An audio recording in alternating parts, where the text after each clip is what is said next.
So let's see. The next episode is Destiny, Secrets, and Paladin Pickup Lines.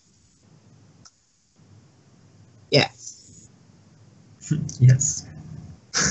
Yes. So this was mostly like kind of a recovery role-playing episodes.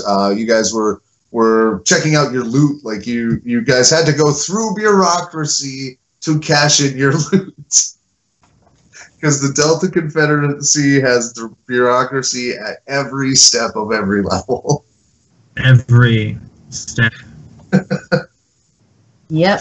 Every level. I try not to make it take too much game time, but I do always like to point out the amount of in-character time that it costs you. Yeah. This is also the episode where we learn more about the wand, right? Yes. Yes, you got some research done on that. I believe this is where you met Harridan. I really liked that setup. I really liked because I wasn't going to use the luck die, and having the finger of portent say, no, this is important, and just like, there's a little bit of like, I'm just going to go ahead and trust the magical object, because it's, I mean, for Struana, it's a little like, what the hell, makes a good story. And by that meeting, I don't know what an equivalent would be that makes sense to anyone watching this. Shoot. I guess it did. No, that doesn't even work. What's the equivalent to meeting a poet laureate for a bard? What? Jack Kerouac. Isn't he dead? Yeah, but still. Before he died. I mean, I was trying with someone like alive currently. That's For me, that's like, and I said this then, it's like, for Diamond, that's like meeting Brene Brown. Like, there's just this, like, you do what I do, but you do it incredible. So I'm not sure what the equivalent is for other people. Just, like, that person you kind of want to be, that person. right.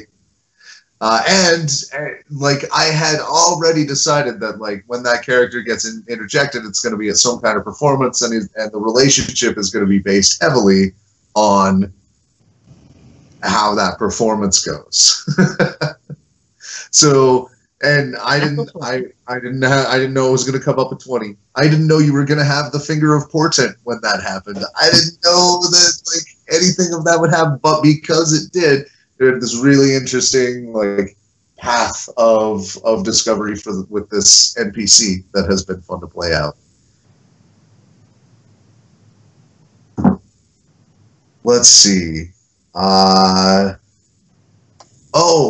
this was also when you met Durmok, the crafter, because you had collected the pieces of his experiment, and CliqClaq committed to helping him fix it, because the deal, if you wanted the credit at the library, was live return, not bunch of pieces. What is this crap, you adventurers?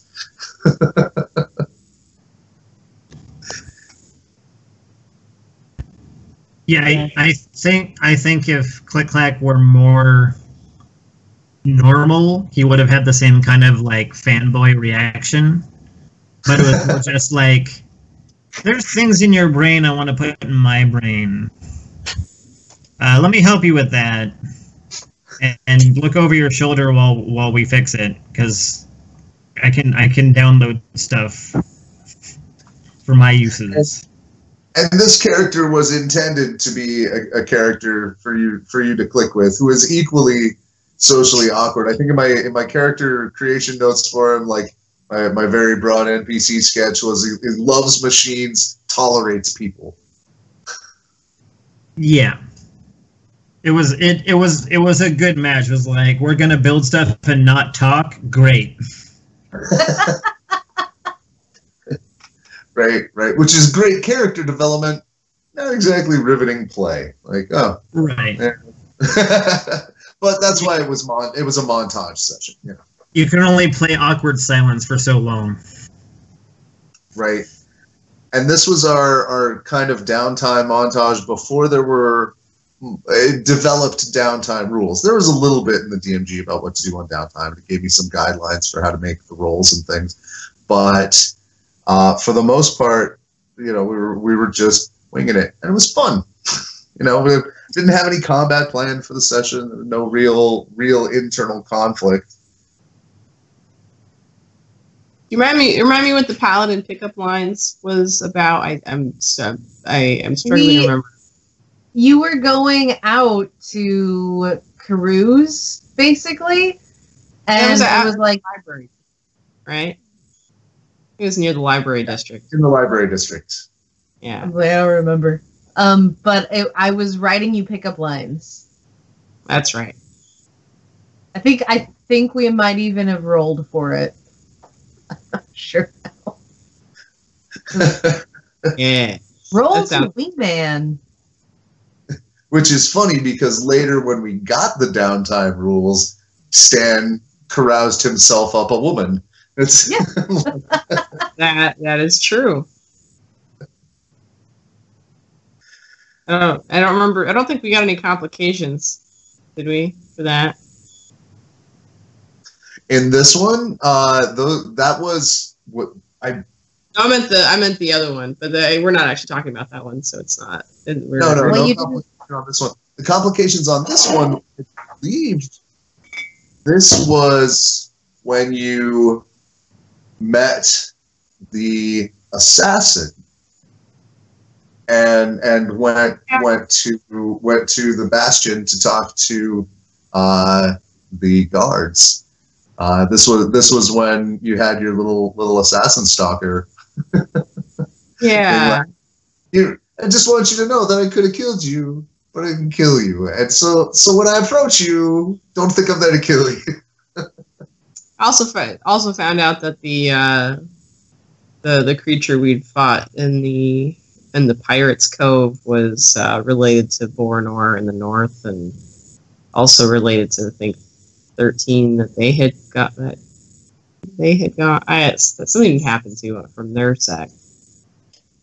It was Boronor, the second time he was a problem, came back from the dead in the criminals' graveyard in the prison, and it turns out that other criminals were in that graveyard and in that prison, and some of those criminals were from the Order of Assassins that is an influence in the city. Somebody needs killing, they'll do it the nice way. But they were raised as undead and now serve your enemy, and so weirdly, the Paladin is like, well, if you guys need a hand, did you just offer to take a contract? Is that what just happened? Evil needs a slaying. I'm just, I don't. Right. It was a fun interaction. I didn't know how that was going to go. I tried to set it up in the most peaceful way possible, but a ranking member of the Assassin's Guild talking with a ranking paladin, traditionally in RPGs, it's a crapshoot. Yeah, especially after you've been trying not killing me, and just reminding me in weird situations that I wasn't dead, but could have been. What? It's a weird way to say hello, but whatever. Assassins are, not normal people. No. So you do a bunch of stuff to attempt to raise the army, and then you guys decided at the end of that session to head to the Voice. I really like the Voice.